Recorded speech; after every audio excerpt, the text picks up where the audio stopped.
In goes Holy Ghost. The light flashing, field stands set and ready.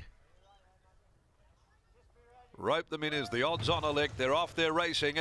No change, hit the ground first. Away well also is Birdie Eagle, and pushing through Savage One, driving forward. Rope them in as they settle properly. But it's going to be Savage One who holds the lead from Rope them in soon after the start. Third, No Change. Benji straight up very quickly. It now occupies fourth spot just in front of Birdie Eagle. Over on the inside next of all is Come Right Back, a little more than a length, Holy Ghost.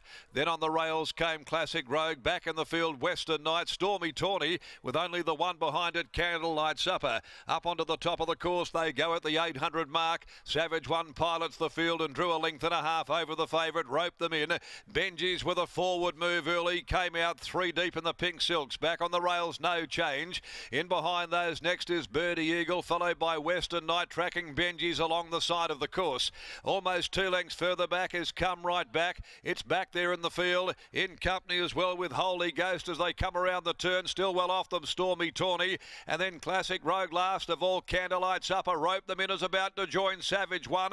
Benji's is still there at the 250. Harvey goes full bore now on the favourite. Rope them in.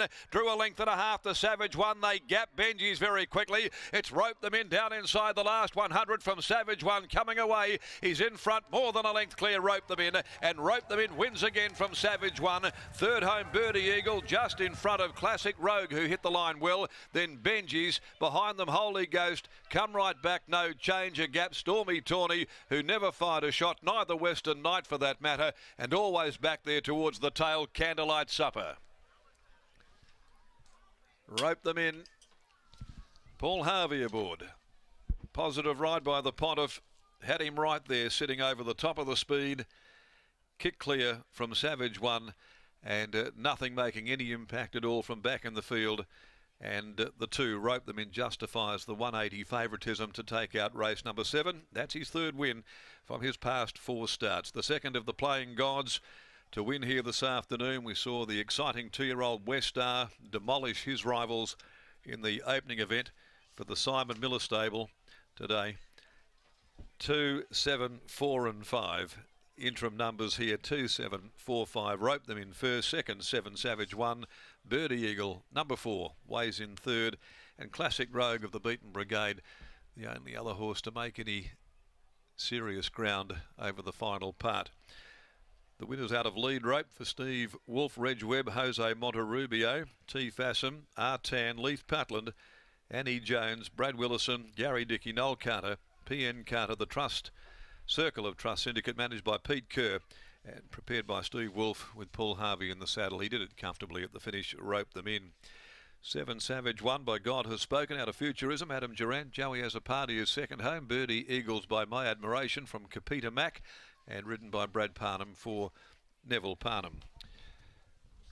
Other details coming through in just a couple of moments after the previous of the day, but a good result for the favourite backers there, prepared to queue up and take a bit of odds on. The Raconteur is race 8 today at 4:15. Number 8 is out, Rachenko, as we still wait for the other information here to come through from the judges after the running of race number 7. In the meantime, we will go to Lockie Taylor. He joins us from down in the enclosure after the victory, and it was a soft one at the finish for Rope them in, Lock.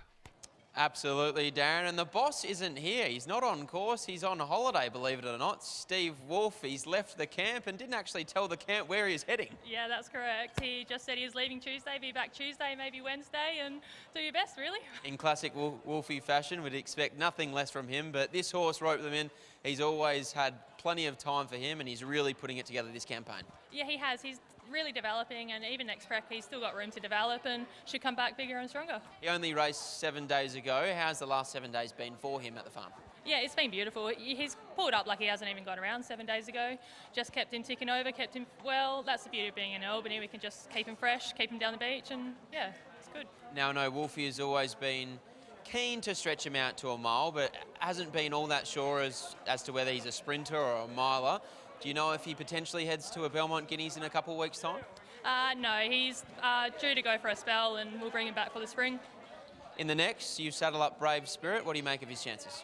He's a good chance, sticky draw, but you know, he's a bit like this horse. They're versatile and they're nice types. Another really nice playing guide. Well done here. Thank you. There we have it after the win of Rope Them In. Really stylish, and he now makes it 5 wins from 11 career starts, Scott. And look, outside leader from that outside alley. He did it fairly easily here this afternoon. He certainly did. If I had to put you on the spot, Lockie, and ask you a question, if you could only take one of the playing gods home, this horse that just won, or the 2-year-old in race 1, West Star, would it be Rope Them In or West Star? Who's going back to Taylor Racing if you could steal them? Oh, I'm going to annoy Wolfie and hope he's just enjoying his holiday too much and say West Star for mine. How about yourself? Yeah, it's a tough conundrum. I'd take either of them, even one with half as much ability. I'd probably take this fella. I love a horse that sits up on the speed and just does what he has to do. On the other side of the coin, I'd be more happy to frustrate Simon Miller than Steve Wolf. So maybe I'll change my answer and I'll take Rope Them In to keep Wolfie happy. We'll see what Paul Harvey thought of this horse's victory here today. He got the older horses last week. Tash Faithful gave him a lovely ride last week, had to come out and around the leader's heels and then shot clear at the top of the straight. And today Paul Harvey takes over riding duties. Paul, it looks like you had a plan in mind to punch him out and find the spot, and once you were there, he travelled nice. Yeah, well, watching his replays, he always steps out really quick. He stepped out good. Yeah, got into that position quite comfortably, and then he just spits the bridle out for you. Top of the home straight. The leader gave a nice kick, but you covered him quickly. But to his credit, that leading horse actually fought back nice. Yeah. Look, I didn't want to go too early on this guy. Three out of my last 4 rides, I ran second, got bloused out of it a few times, so I didn't want to go too early. Running second means you're getting closer and closer. Well done, Pont. Yeah, cheers. There's Paul Harvey combining with Steve Wolf and a really stylish 3-year-old in Rope Them In to make it 3 wins from 5 starts this campaign, and he's now off for a well-deserved break.